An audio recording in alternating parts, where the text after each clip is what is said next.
Alrighty.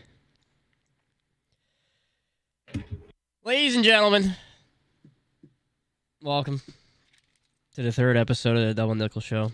Had to take about a little week hiatus because I got COVID at the worst possible time, which is great, you know.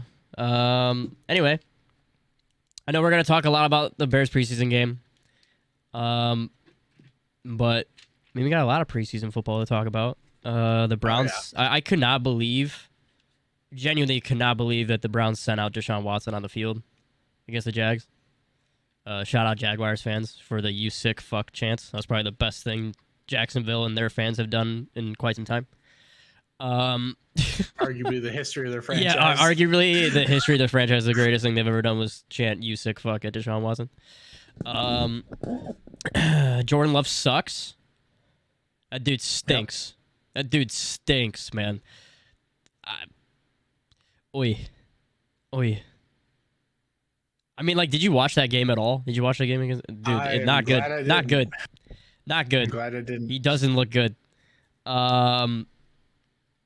Zach Wilson got hurt. Thought it was worse. Turns out to be just a meniscus tear or whatever. I think he's gonna be out 2 or 4 weeks. We get to watch Joe Flacco play football. I might throw up a little, but it's fine. That's probably the most New York Jets thing on the fucking planet. Also, Zach Wilson threw an awful interception. Awful. Did you see that? It was just... yeah, he's... I don't know. That dude turns the ball over. Just hyping the guy up because of his lovely offseason escapades. But yeah. Also, the Jets had a decent offseason, but... Yeah, but not Zach Wilson. No. Also, I want to give a shout out to the NFL for you see that they released the top 100, right? Yeah. I want to top 100's awful. Yeah. I want to shout out the NFL for giving me a good laugh yesterday because Mac Jones at 85 is one of the most hilarious things I've ever seen in my entire life. Not to mention they put Kirk Cousins at 99. But yeah, Mac Jones being at 85, that was thank you NFL for giving me a good laugh. That dude's probably one of the most overrated players in the entire league, if not the most overrated. Disgusting. Also, Kirk Cousins continues to get disrespected, but it's fine. That dude, 85? Come on. What are we doing? What are you going to do? What are we doing? Anyway. It's player vote, right? It's player vote. Is it player vote? 100. I'm pretty sure it is. Well, that makes it even worse. I know. Because that means the players are stupid now, too. No, you know what? I guarantee it was the entire Patriots roster. Yeah. No, literally. No, I guarantee. 100%. Who else are they gonna vote? I don't know. Who else on their team is relevant anymore? Yeah, I can't. No. Right? It's the weirdest thing, but you couldn't really name a single Patriot outside of Mac Jones right now. I could name Damian Harris. He's still on the Patriots, right? And he's going to be their third string running back. Right. Right. Yeah, I don't know anymore. I can't name a wide receiver. Kendrick Bourne, maybe. Is he still there? I don't fucking know. Jacoby Meyer. Oh yeah. Not top 100 players. I don't think they have I arguably would say they don't have a single one on that roster, regardless of what Mac Jones is rated. Yeah, I don't think so either. Damn. Tough times to be Bill Belichick, you know? Tough times. Yeah. Anyway. I don't know, man. You want to just get into the Bears game because... that's the most relevant thing to us. It's the most relevant thing to us. Listen, if you're listening for the first time, by the way, I'm Woody. This is Kyle. Both of our Twitters in the bottom left corner of your screen. If you want to follow us on Twitter, we tweet about football. I will talk about the Bears a lot. It's fine. Anyway, I'll cry about the Bears a lot. Yeah, we'll all cry about the Bears together. But we stream these on Twitch Monday, Wednesday, Thursday at 7 p.m. Eastern. Come chat with us live. I stream on Twitch just playing video games at other times as well. So if you just want to come in and talk sports at any time, that's perfectly good with us. And yeah, man, that's about it. We're just two dudes talking sports. That's really the gist. Anyway, I just want to say that because probably obviously the biggest highlight of the entire Bears preseason game was the fact that Jaquan Brisker is very good at football. Actually, I wrote in my notes when I was watching the game, because I took notes while watching the game. I wrote word for word, Brisker is really fucking good at football. So that's my analysis. You're welcome. But people are starting to notice, because 2 weeks ago when we did like our first episode, and I was talking about Jaquan Brisker, and I was looking at FanDuel on Defensive Rookies of the Year, right? He wasn't even listed as an option to bet on, as far as I know, because we were talking about like how much hype and stuff that both Kyler Gordon and Jaquan Brisker were getting out of training camp, and at the time I wanted to go make that bet, and it was not available. And so Saturday happens, right? Brisker shows out pretty much. Like, I mean, even the one sequence, he forced a 3 and out by himself. I mean, just insane. Dude's a ball hawk. And Sunday morning, I want to go see if they have him listed. I made the bet on Jaquan Brisker. I got him at plus 6,000 for Defensive Rookie of the Year. Insane value to me. By Sunday night, I'm actually going to check what he's at right now. But literally that night, like 6-8 hours later, he was plus 4,000. So, like, people are noticing it is a trendy sleeper pick right now for Jaquan Brisker for Defensive Rookie of the Year. People are noticing. Yeah, the dude's really good. Yeah, I mean, dude's got all the motor in the world. Likes to hit people. Knows how to avoid hitting people. Yeah, you want to talk, dude. You want to talk about avoid hitting people? Well, first of all, Justin Fields continuously doesn't get calls even in preseason games. Yeah. On the him this line, but. Even the one play where, dude, Chad Haney was going to get his dome taken off by Jaquan Brisker. I mean, he was literally about to just find out if there was a heaven or not, all right? He was 3 seconds away. And Jaquan Brisker was able to, like, dive over him out of the way. And it's like, I don't know. Just stuff like that pisses me off when I see it, because it is possible for players to avoid hitting like the quarterback, and when Justin Fields continuously gets hit and doesn't get calls, it just pisses me off. I get he's a second-year player. I hate that narrative in the NFL so much. I can't stand it. Right, like Brisker is plus 4,000 right now, but yeah. Yeah, I mean, people will blame Fields, right, for sliding while sitting I mean, up, could he slide a little earlier? Sure. Yeah, but still, dude, come on. Bad narrative, in my opinion. Horrible, absolutely horrible. Probably the other thing that I noticed that I thought was kind of weird. So Braxton Jones looks like he's going to be the starting left tackle, 5th rounder this year. Also, Ryan Poles, like this draft class played really well, like entirely. It was a very good day for Ryan Poles. But I thought it was kind of weird is that Braxton Jones came out with Justin Fields. Like, he didn't play a whole lot, and I thought he played good when he was in there. But he didn't play a whole lot, and I thought that was kind of weird, because it's like, I mean, I would have expected him to get a little bit more reps, but and I know people were like, well, what if he's kind of injured? When it's like, that doesn't make any sense, because if he was dealing with anything, you wouldn't play him in the first place.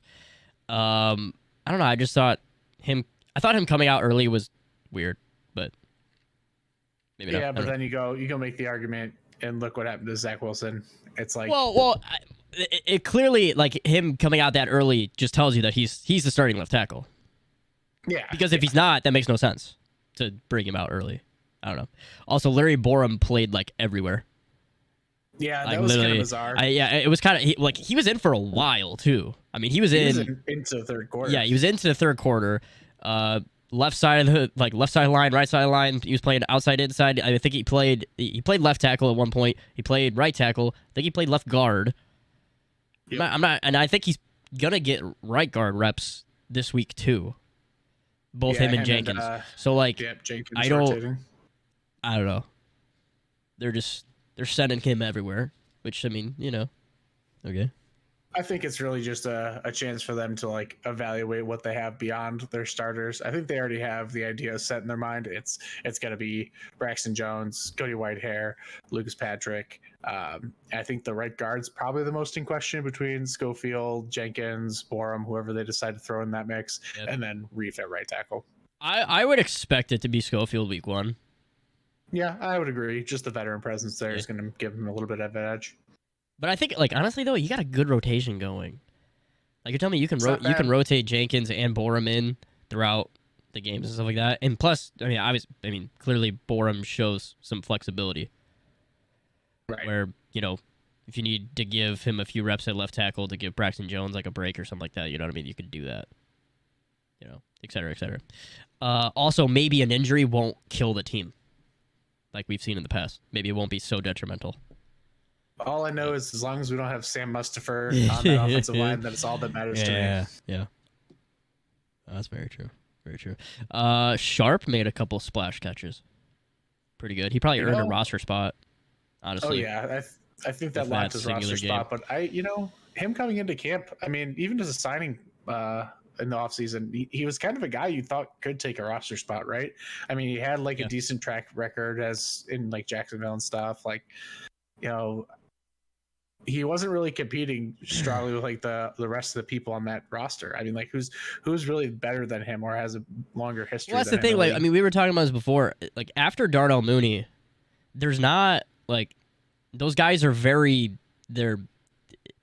a lot of depth. There's not much difference between 2 and 6. Right. It's there's not high end talent, but there's depth.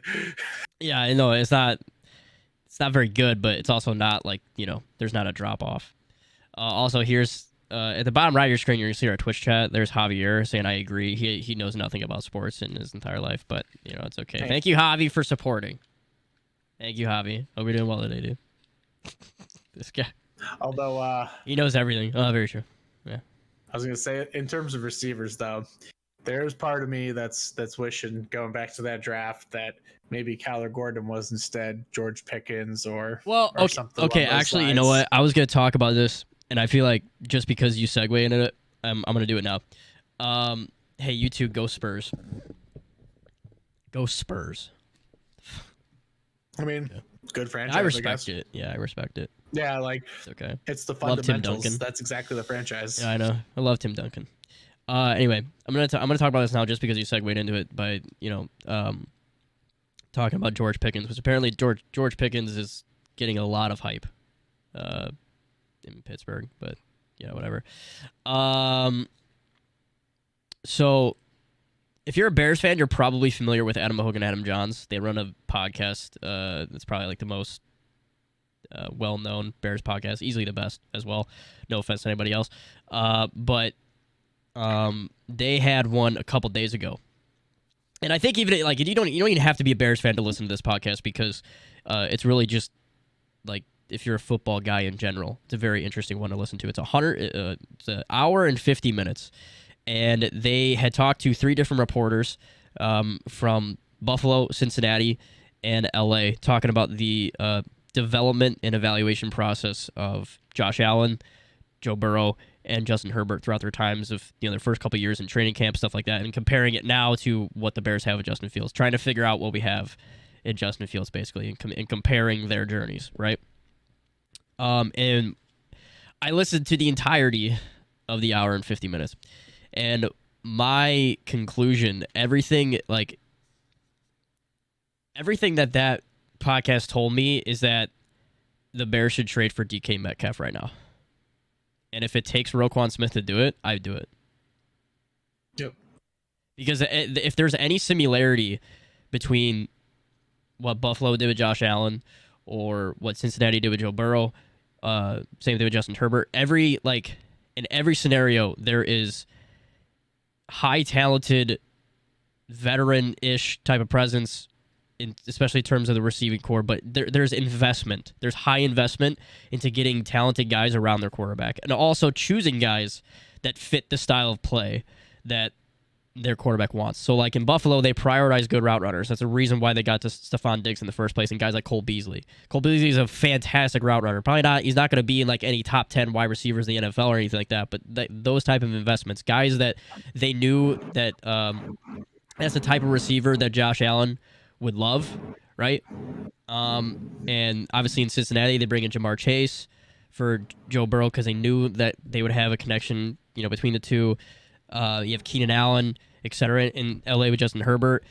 There's just a strong investment on the offensive side of the ball to get guys that can get open for their quarterbacks to have success. And literally, throughout the entire time, I was just like, it just convinced me that the Bears need to trade for DK Metcalf right now. Now, I love Darnell Mooney. But there needs to be more. You need to have a strong investment in some way, shape, or form. Yeah, our biggest difficulty with Metcalf is going to be that contract that he just signed. But like, I know we have a ton of open cap space where we can kind of absorb that, something along those lines. But I mean, I would agree. I mean, look at every single top quarterback, and they have a solidified number one. Like, there's never been a question about that. Going back to Stafford and Calvin Johnson, Matt Ryan, Julio Jones, Aaron Rodgers, and Donald Driver, to Jordy Nelson, and to Devontae Adams. Exactly. Like, they've always had that. Even Randall Cobb as well. Right, Randall Cobb. I mean, yeah, he's a slot guy, but like still, yeah. Always like a number one, like solidified. This is the guy I can always have bail me out. And like, I guess you could kind of say Mitch had that with A-Rob, but I mean, there was a flawed system there. That was a different situation. But I mean, if Mitch can put things together in Pittsburgh because he actually has a competent receiving core, you know what I mean? Yeah. Good on Burn. Javi always is the driller. But I think like just in general though, even with A-Rob, when we brought in A-Rob, I mean he was like, I would say he took a jump in his career in Chicago. When we brought him in, he wasn't like he was a number one, but I think when we brought him to Chicago, he was like regarded as a below average number one, right? Yeah, like a 20 to 30 number one. When he left, I would argue that he was a top 10 receiver. Well, sure. Excuse the go season, but I don't pin that on him because him and Matt Nagy didn't talk for 4 months. But like, I feel like there needs to be that when that Khalil Mack trade happens, because it's gonna happen again, right? When you get that trade that basically tells your organization, okay, we're going for it now, it needs to be an offensive guy this time around. It needs to. I feel like it is so set up to be a like star wide receiver, like a DK. A DK Metcalf just makes complete sense, and it checks every box because 1, he's young, 2, he's really fucking good, 3, we have the money to lock him up for 5+ years, and he's on a shitty ass team that has no future for a for the next 2-3 years. I mean, Seattle's not going to do anything for the next 2-3 years. Realistically, right. They need to figure out the quarterback first.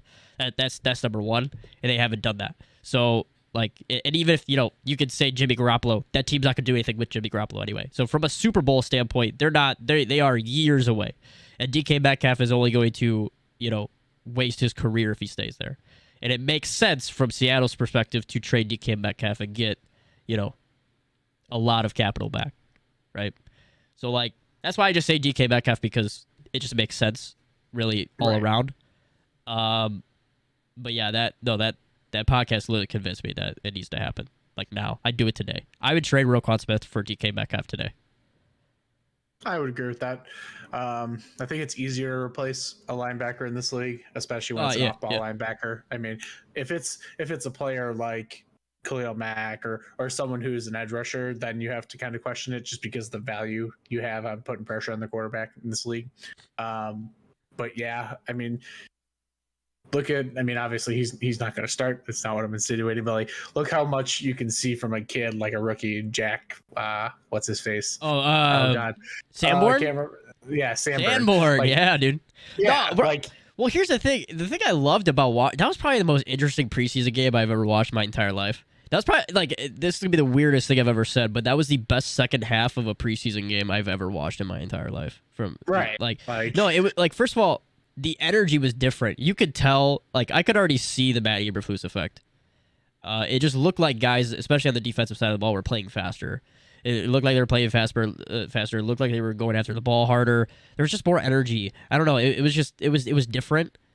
And even watching third and fourth string guys, it looked different. It was more interesting. Also, the Bears came back from a 14-0 deficit to win. Again, it's a preseason game, but who cares? That's still a positive thing. Right. There was still effort going all the way through the game. Exactly. There's no exactly. There's fight, right? Also, low key, Trevor Siemian has a good ball. Yeah, I mean, he's like a top 5 backup quarterback, right? Like that's what he always has been. Always will be. I was like, damn. I was like, dude, the couple. There was 2 throws actually. One the touchdown throw. To was it Newsome? I think so. Daz, yeah, back right corner. And then there was another ball like towards the sideline that like I mean those spirals were like as picture perfect as it gets. I mean there was like holy crap, dude. I was like, why is Trevor Siemian looking good right now? I don't understand. I know he's playing backups, but still. Right. Now in terms of Justin Fields, I mean I don't think it was bad. No, I mean, was it fantastic? No, but 4 for 7, 60-ish yards. It's fine. I mean, it's preseason game. Right. I mean, he had some situations where he stayed in the pocket and didn't go through his progressions a little bit, but whatever. For the most part, I mean, at least the biggest difference I noticed is, especially with his coaching staff, the offensive coordinator actually said the whys as to like what was the things that needed to be improved. Oh yes, he's like, hey, he missed the one thing I did like was he didn't hit his progression fast enough to go from 1 to 2 in this situation, but that was it. Like they actually addressed the problem, right? And, right. Instead of going to the press conference and be like, well, we got to figure out the whys. We got to figure out the whys in the house, and we just gotta. I hate myself even just repeating bullshit like that. Be you. Be you. I can't stand it, man. The one thing I liked, actually, the one thing I loved a lot, pretty small, but like, it was something that I feel like has, especially last year. I think it started the year before, but especially last year. The catch by Sharp, the one-handed catch to the sideline, right? The thing that I loved is that the guys on TV didn't even get a chance to show you a replay before the next play started because the Bears sprinted to the line of scrimmage and got a play off immediately because they know, one, it's a controversial play on the sideline. They know it's going to get reviewed. They sprinted to the line, got a play off, and they literally the network could not get a replay off until the next play was starting, right? They had to show the replay of the catch after the next play was done. That is something that like the Bears have not done for 2 years. Easily last year against under Matt Nagy, but like probably started the year before when they had a lot of expectations after 2018. It just died off, right? Like that you could tell the intensity, the energy, all that kind of stuff is it's already better under Matty Eberflus. There's more like because how many times we would have like coming out of timeout, having a false start, coming out of a timeout, stuff like that. Too many men on the field. All the BS like just organizational stuff.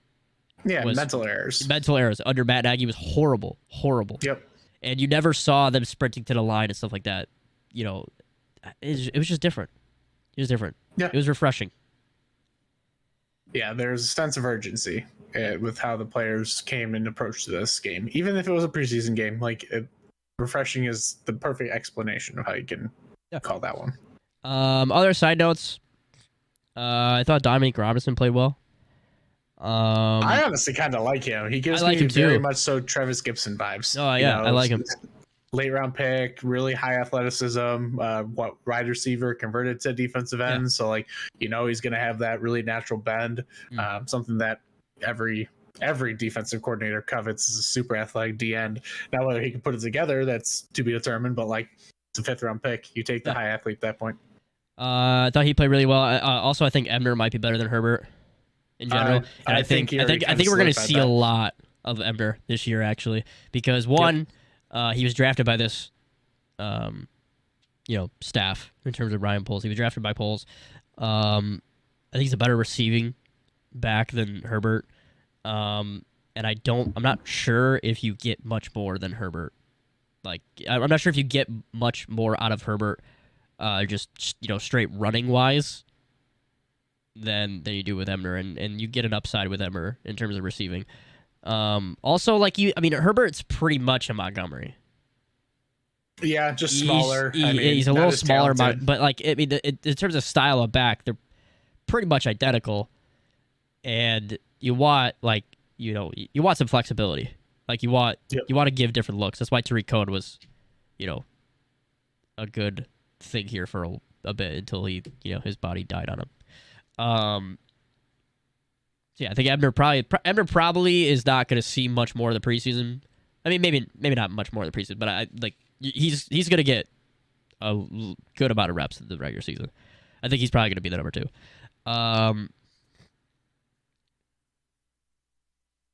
Tevin Jenkins is still really good. He's a mauler, he's a physical dude. specimen. He's a monster. Dude. Yeah, I mean, I don't know. Everything, all the other stuff, all the fluff in terms of the stuff with the training camp, him not being there for a bit, blah blah blah, all that. I don't really know. I've seen so many conflicting stuff over the past couple weeks.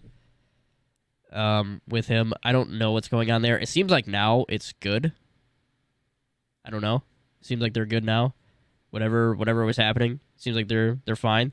But man, that guy can. I mean, I forget who it was on the Chiefs, but he literally drove him into the ground. Like it almost reminded me. You ever seen The Blind Side?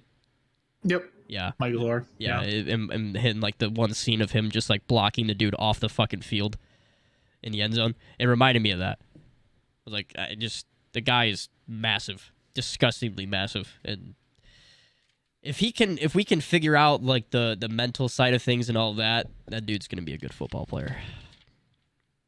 Also, he needs to have a back that functions, but how funny would it be if it actually came out to be in that he actually was dealing with some small injury stuff and people were just making it overblown for no reason. But that's the thing.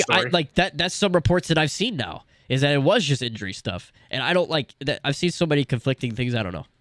So it seems like it's good now. Whatever. Right. I mean, I think he's working with the 2s currently today, right? At the right guard. Yeah. That's what I saw Adam John's tweet. So can't go wrong with that. I mean, if he can steal a roster spot, let's do it. Get him that one spot. Give him the reps. I don't know, man. That's pretty much all I got in terms of notes from the Bears game. What do you got? Anything? I think we found our next 10-year punter. Oh, dude, Trenton Gill. That guy was good. It's kind of weird to be hyped about a punter, but I mean, how often can you say you go from mega punt to giga punt? Oh, right. Back to back. Hey, you know what? Yeah. We may not get quarterbacks right, but we'll get punters right. That's for damn sure. Dude, hey, the MVP, Pat O'Donnell, that man. Come on. Yep. You will be missed, but Trenton Gill looks good though. Did you see the one guy in is he on Buffalo now? Buffalo. Yeah, Ariza. Yeah, Ariza, dude, 82-yard punt. The thing is, though, I mean, 82-yard punt. He punted from the 20. No, he punted from the freaking 7. Oh yeah. Oh, what? Yeah. He was on the 7. The ball was on the 20. He fucking punted a touchback, dude. That is insane. Literally, the return man had to look up, turn around, and try to track it. That's ridiculous. Absurd. I just I know it's it's a punter, but there is value in a good punter. Okay. Oh, I mean, think about this. You could be backed up. You could be backed up on the goal line, and you can flip the field. 20. Yeah, you can flip the field. That's insane. You can make him go 80 yards every single especially when Buffalo has probably top 3 defense in the league. Top 3, top 5. I think there's still a couple questions. I mean, you got White coming back off injury. Those little things here and there. Yeah. But realistically, I mean, they're fantastic defense. You're putting bare minimum. They're going to be top 10. They're going to be top 10 in basically every category. Guaranteed. Guaranteed. So it's if you could force the team to have to go 80+ yards every single drive, that's absurd. That is absurd. But then Jack Samber working with the 2s this week is what I heard. So that's it's kind of refreshing too. None of this predetermined we're having a competition, but then in reality they just already have it. No, so this was also something that was talked about in the podcast that they did with the reporters from Buffalo and Cincinnati and LA when they were like, now I mean this is more geared towards quarterbacks, but like it has felt for a while that there was like especially under Matt Nagy, there was a predetermined plan that really no matter what no matter what a guy did in a practice game or in a preseason game or whatever, there wasn't much wiggle room. You weren't gonna like earn much more than what you were already designated to have, if that makes sense, right? Yep. And I know like Adam Hogan, Adam Johns, they talked about and I remember, you probably remember it being reported. Obviously, we didn't get to see it because it was a practice and we weren't there. But there was the Bears had a joint practice in a practice game against Miami last year in training camp. Yep. And Justin Fields played really, really well in that practice game. Showed outplayed Tua in every category. Every single reporter, whether Bears side with Hogue, Johns, Fishbane, all those guys, Miami side of things, like everybody, like it was a consensus that Justin Fields was the best player on the field in that practice game, like easily most talented, best player on the field. And it like in Hogan Johns in the podcast a couple days ago, they were like that was a moment that should have been rewarded, and that was a moment where everybody on the Bears side of things, in terms of reporters and whatnot, they were like, okay, we got something here.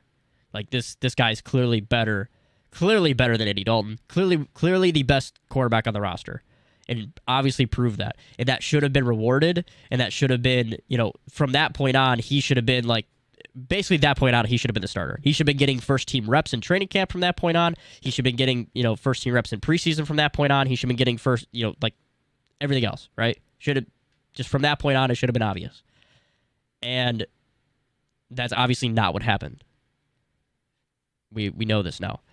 And I feel like that premise of being able to earn spots was not available in like the past probably couple regimes, honestly.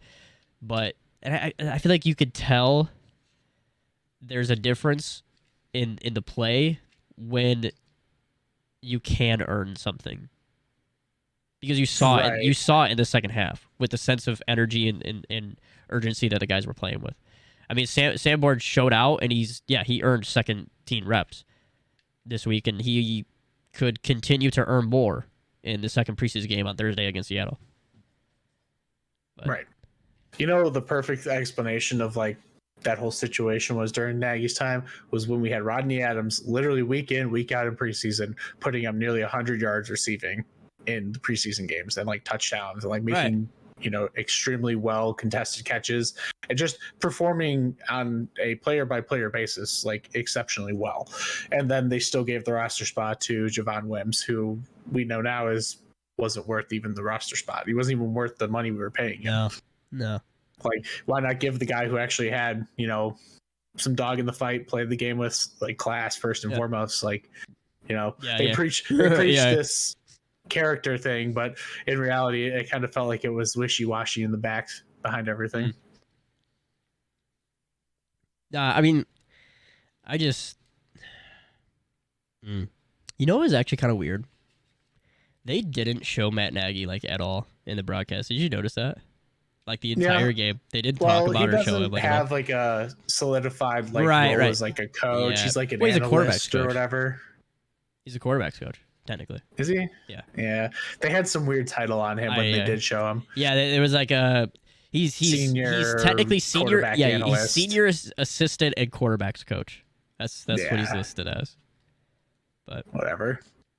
Yeah, dude, honestly, that guy doesn't need any more screen time after this. Yeah. Fucking guy, dude. I can't. Honestly, I think his career is going to be tied to the double doink, and that's all it's going to be. Oh yeah. I mean, same thing with Cody Parkey too. Yeah. But no, yeah, that. I mean, it's never going to go away until a team loses in a more dramatic fashion, in a more devastating and dramatic fashion than that. Yeah. It's just that simple. The NFC North has a pretty bad history of losing with kicker situations between. Oh, it really does. Minnesota, us, and didn't the Packers have one? Even Detroit. Yeah, Detroit's had some ones that came down to the wire like that too. Didn't like Crosby fuck up for the Packers a couple times too? Oh my god, yeah, he had like 5 missed field goals in a week. That was awful. Bad, dude. Yeah. Hey, Carlos Santos though. Santos that dude's lights out. Knock on wood. Knock on wood. Yeah, that dude's lights out. Yeah, I love he's as good as it gets.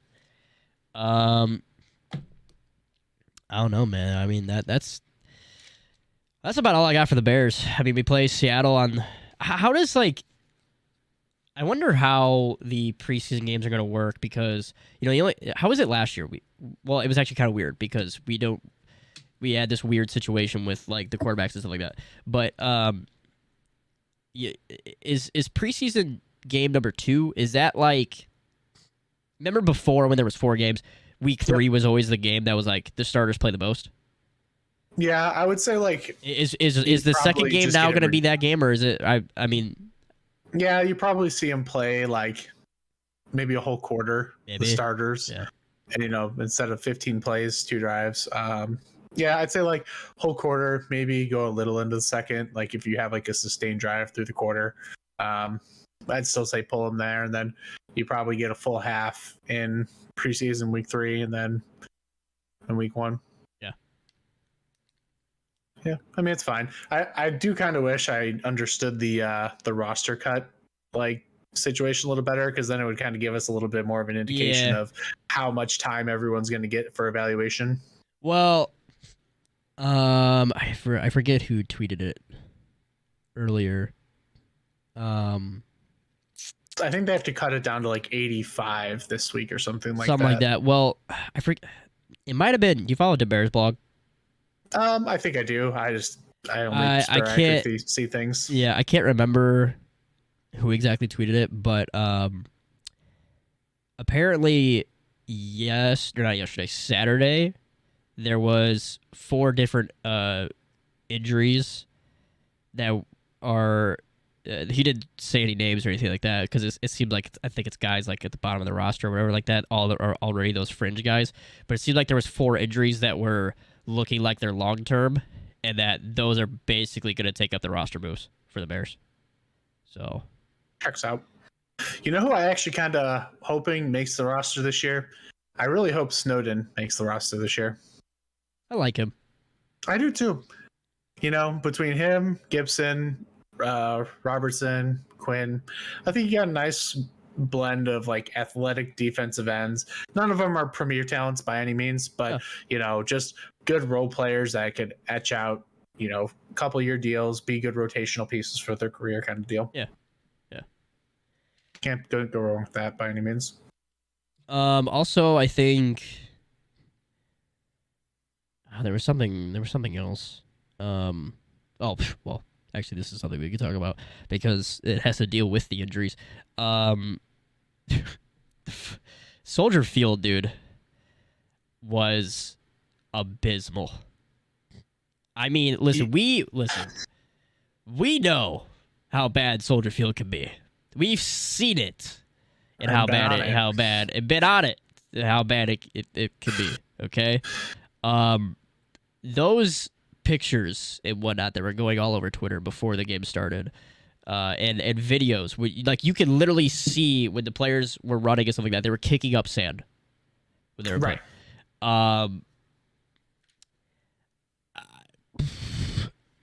Listen, I don't know how the city of Chicago can be like, yeah, we want you to stay. Like, we want you desperately. We want you to stay in the city, and then they can allow the field to be in that condition because it's not the Bears. The Bears are not. Yeah, that's the misconception is that the Bears are not in charge of field maintenance. They're not. It's Chicago, the city, right? City owns the stadium.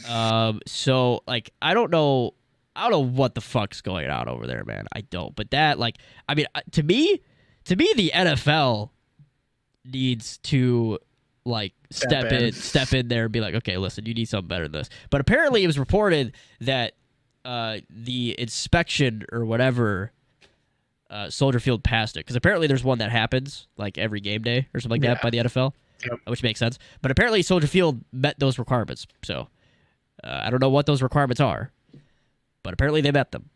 So time to get the rule book out. But you know what's even more indicative of all of it? You know it's bad when the NFLPA, the lead guy on the players' side, JC Trader, was the one that went out and made statements online about this. Like, this is my thing. I honestly feel as though grass surfaces they should be the standard by all means, because they are less conducive to soft tissue and like tendon injuries, which I think that's a huge reason why you're seeing more like ACLs, Achilles, and all these. Because it's turf, 100%. Yeah. You know, you get a really bad plant, you stick it wrong, and then it just goes. Yeah. But like, you know, obviously a lot of these NFL teams are like, oh, it just costs too much to maintain, and the upkeep is too much. It's about profit. Or the cities that they're staying in don't want to pay the cost. And it's like, reality is like, suck it up, take care of your players, put a nice actual grass sod field for them to play on and maintain it well, because it's not that hard. Yeah, it may cost a little extra money on your bottom line, but at the end of the day, it's like, you want to improve player safety. It's not only about concussions. Like that, it's not only exactly. About that's the thing that's like so, and that's why I feel like the NFL really needs to step in that regard, is because like you can't preach at a NFL player safety and stuff like that, and then allow that. Exactly. You can't. I mean, literally, bro. That field, like my high school's football field, is compared to that pristine condition. Okay. Right. I mean, they got like our fucking high school gave the football team new grass every single year. New grass on the field every single year. It's not that hard. If my tiny ass high school could do it, I mean, granted they gave every single dollar to the football team, and we had to fundraise for dirt for the baseball team. But regardless, okay, like it doesn't take very much. You're an NFL fucking team.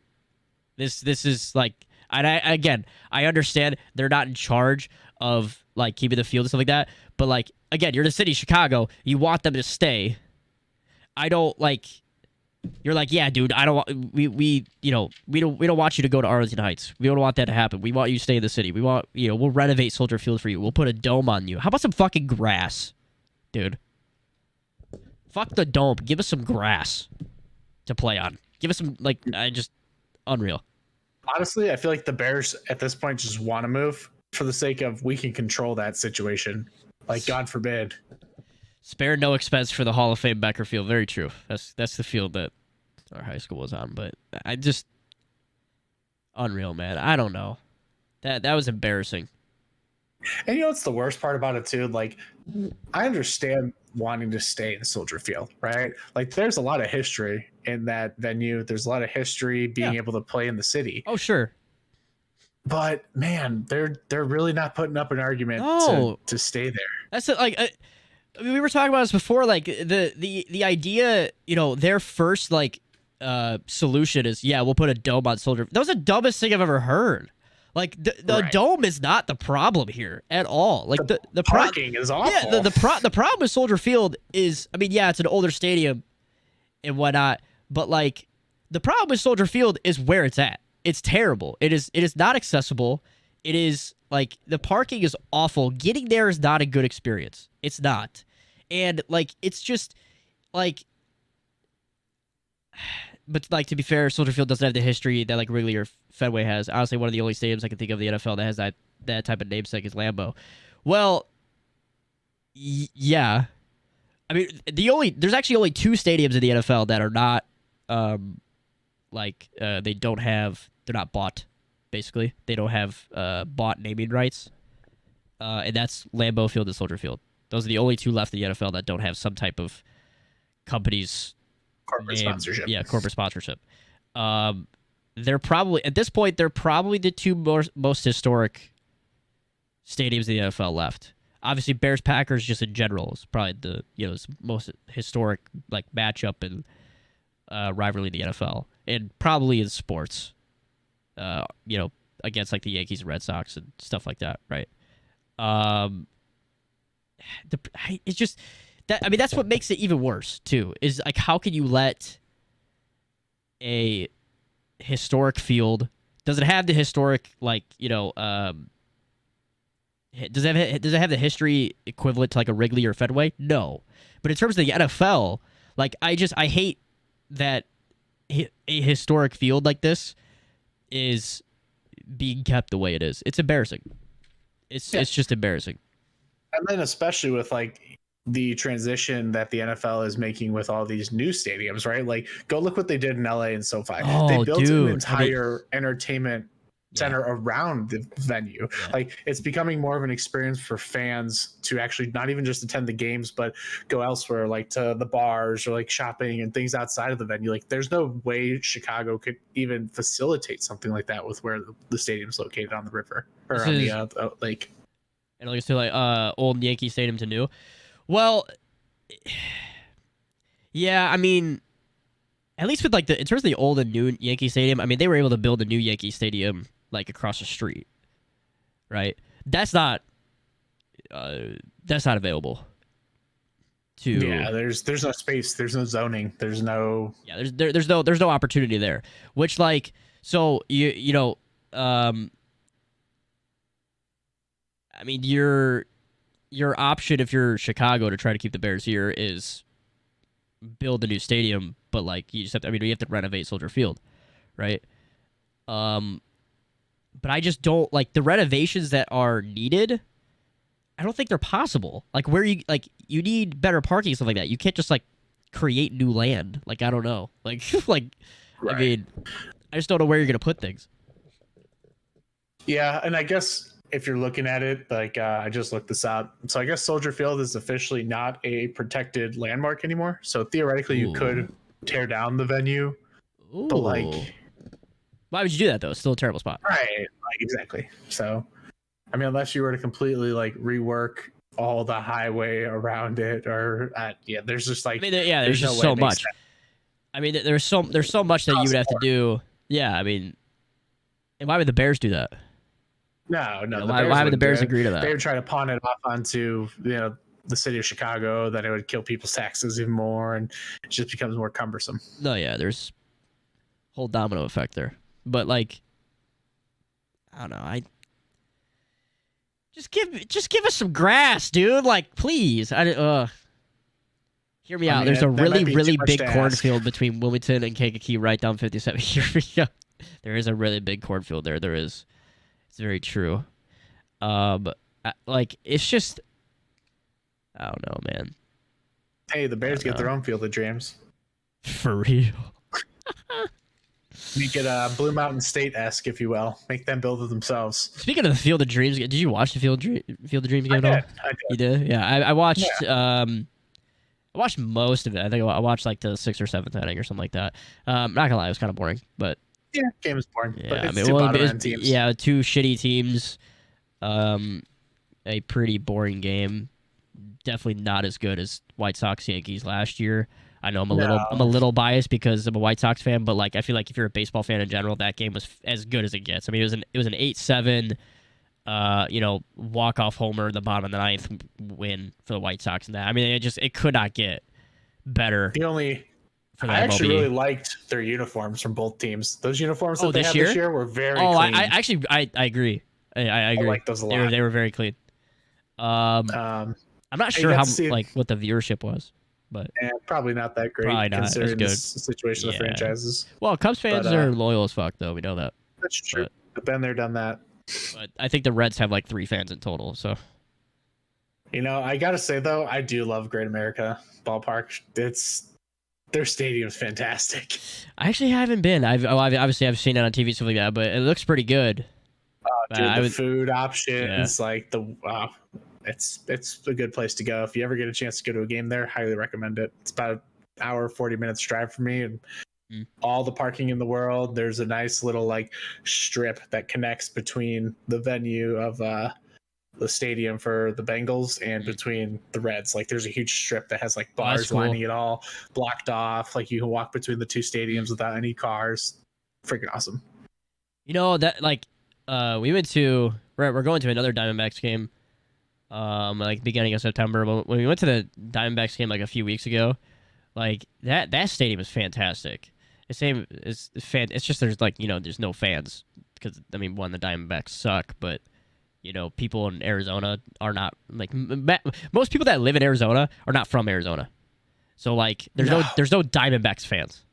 Yeah, you gotta retire there. Yeah, exactly. So like they played Detroit. There was a lot of Detroit fans actually. It was like a home game for Detroit basically. And like the area, I mean the stadium is fantastic. They got a really nice parking area, a nice little like bridge that connects like the parking, stuff like that. Like it was really really nice. It's just no one cares. It's Diamondbacks. Yeah. it's the fucking Diamondbacks, dude. Like you don't have Randy Johnson anymore. That's the problem. Yeah. Chicago 2-0 at Field of Dreams. Just saying. True. I wonder who they're gonna have. Well, actually, they're not gonna have it next year. That was reported because apparently they're doing construction, so they're not gonna have it. But I'm still advocating Cubs Sox World Series be the greatest event in sports history. I'm inclined to agree, but I also, and there's a pretty damn good chance it happens. A Yankees Mets would be just as good. It'd be pretty damn good, and there's a really good chance it happens too, because the Mets are really good. The Yankees are obviously really good.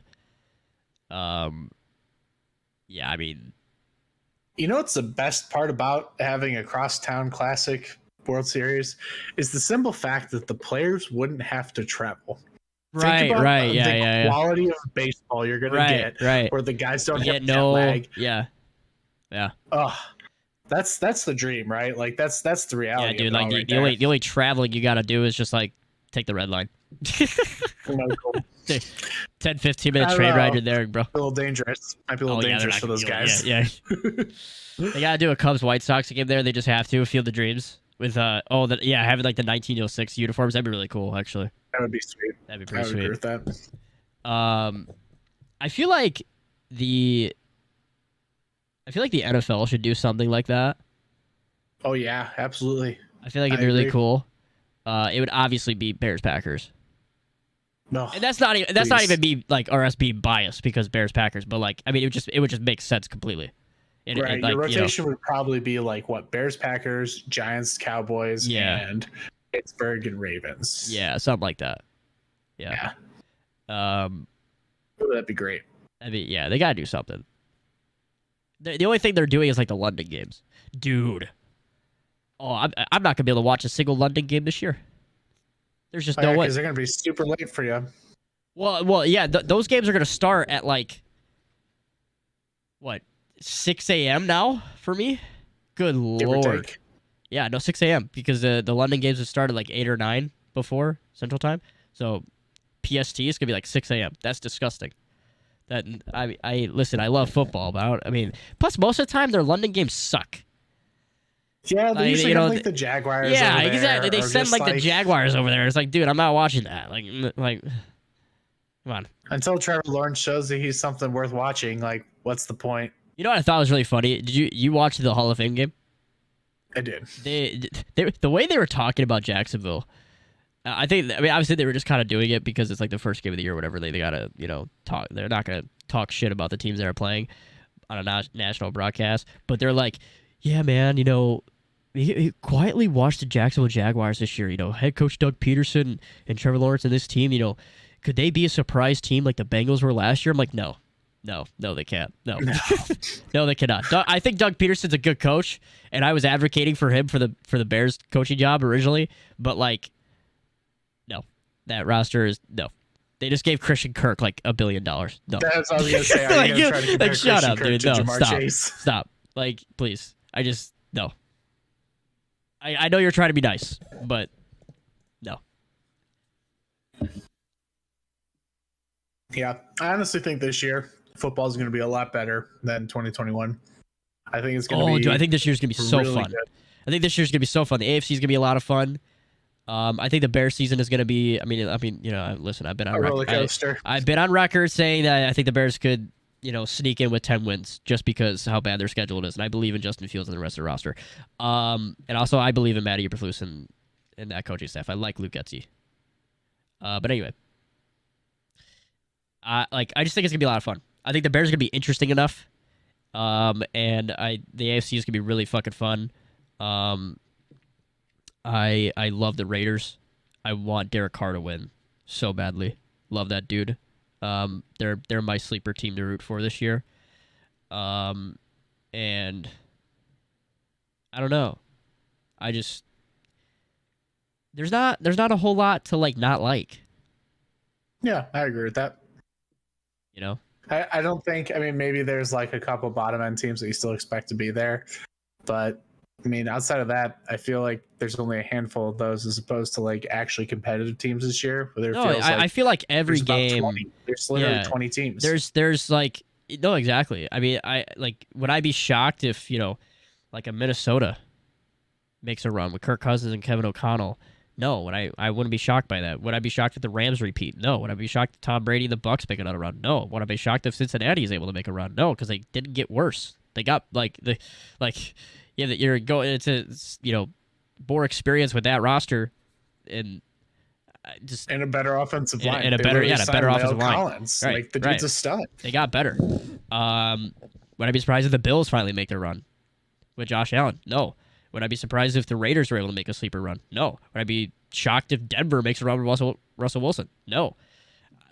There's so much. I mean, even the Colts do with Matt Ryan. I feel like they're going to be do I think they're, you know, a Super Bowl like caliber team? Not necessarily, but I think like they're going to be quietly very good, and they're not going to be an easy team to beat. That's for damn sure. That's the thing too. It's like all these games, like I just don't think there's going to be blowouts like ever. I mean, you're going to have a couple because like, you know, teams like Jets, Houston. Well, Jets maybe not as bad, maybe not as Joe bad. Flacco. No, Joe Flacco. Yeah.